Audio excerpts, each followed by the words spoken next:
பார்க்க போகிறது ஒரு சிம்பிளான ரெசிபி தாங்க. கரண்டி ஆம்லேட்டுங்க. இது பேச்சுலர் கூட போடலாம், பிகினர்ஸ் கூட ட்ரை பண்ணலாங்க. டக்குன்னு நமக்கு ஒரு கரண்டி ஆம்லேட் போகணுன்னா இதை ட்ரை பண்ணலாங்க. இப்போ கரண்டி சூடாயிருச்சு, நான் எண்ணெய் சேர்த்துக்கிறேன்.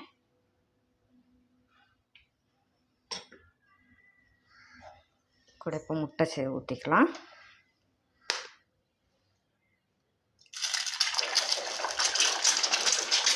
சிம்மில் போட்டுக்கோங்க.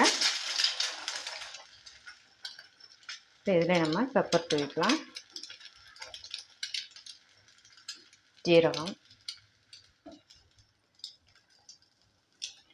உப்பு தேவைக்கு. இப்போ லைட்டாக நம்ம எண்ணெய் சேர்த்துக்கலாம். சிம்மிலே போட்டு எடுத்தால் தான் உங்களுக்கு கரண்டி ஆம்லேட்டு அப்படியே கிடைக்குங்க, பிஞ்சு போகாமல் வரும்.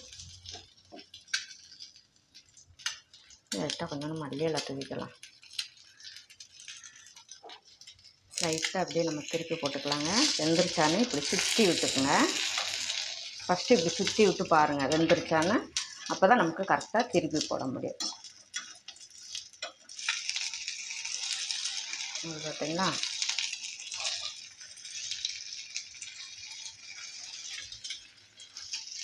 இப்போ திருப்பி போட்டுக்கலாம்.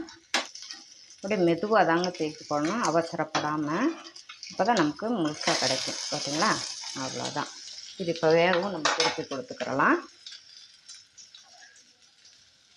இப்போ மேலே கூட நீங்கள் அடியில் கூட நமக்கு லைட்டாக பெப்பர் தூவி கொடுத்துக்கலாம், ஜீரகமும் தூவி கொடுத்துக்கலாம். அவ்வளோதாங்க, அருமையான கரண்டி ஆம்லேட்டு ரெடி ஆயிடுச்சுங்க. அப்படியே எடுத்தமாக்க அழகாக வருங்க. பார்த்தீங்களா, அருமையான கரண்டி ஆம்லேட்டு ரெடி ஆயிடுச்சுங்க. இது யார் வேணாலும் ட்ரை பண்ணலாங்க, பிகினர்ஸ் வேணாலும் சரி, பேச்சுலருக்கும் இது யூஸ்ஃபுல்லாக இருக்குங்க. வீடியோ பிடிச்சிருந்தா டேஸ்டி குக்கை சப்ஸ்கிரைப் பண்ணிக்கோங்க, லைக் ஷேர் கமெண்ட் பண்ணிக்கோங்க. தேங்க்யூ.